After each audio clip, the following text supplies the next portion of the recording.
Hujambo na karibu kwa mara nyingine tena mtazamaji wa The World News katika kipindi hiki cha ulimwengu wa siasa. Mimi ni Adam Hussein. Rais wa Urusi Vladimir Putin, Rais wa Marekani Donald Trump na Rais wa Ukraine Volodymyr Zelensky wanaweza kukutana huko Geneva nchini Uswisi kujadili suala la Ukraine na kumaliza vita kati ya Urusi na Ukraine. Rais huyo wa Urusi anaweza kuripotiwa kufanya mkutano na mwenzake wa Marekani Donald Trump na Volodymyr Zelensky mjini Geneva.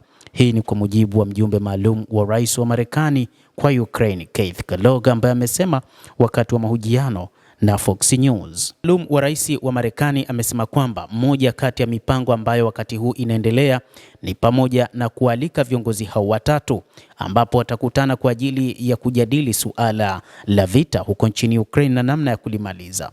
Mara tu tutakapoweka kila kitu pamoja, tutakuwa na mkutano mwingine. Tunaamini huenda ukafanyika Geneva.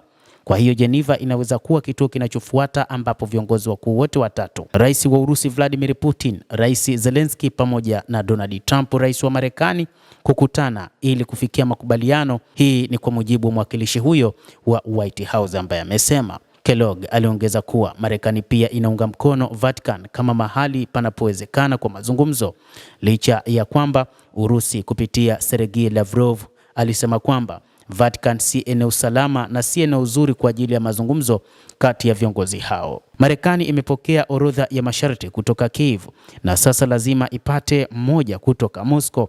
Kellogg pia alisema, tulipokea orodha kama hiyo kutoka upande wa Ukraine. Sasa tunahitaji kupata nyingine kutoka upande wa Urusi ili kulizinganisha.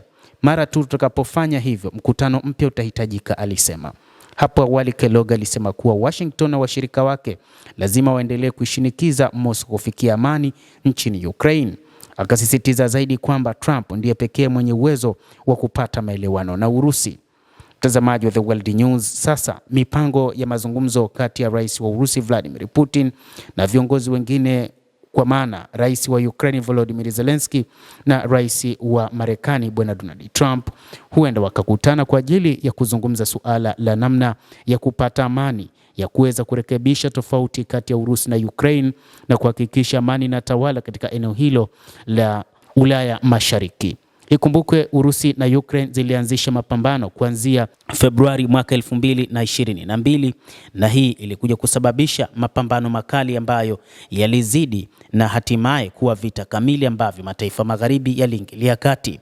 Basi endelea kutufuatilia na tutakujuza ni nini ambacho kitaweza kufanyika katika mazungumzo hayo ambayo yatahusisha mataifa yaliyo katika mzozo ambayo ni Urusi na Ukraine, na Marekani ikiwa msuluhishi wa mzozo huo. Endelea kuwa nasi, usisahau kulike, kucomment na kusubscribe channel yetu hii.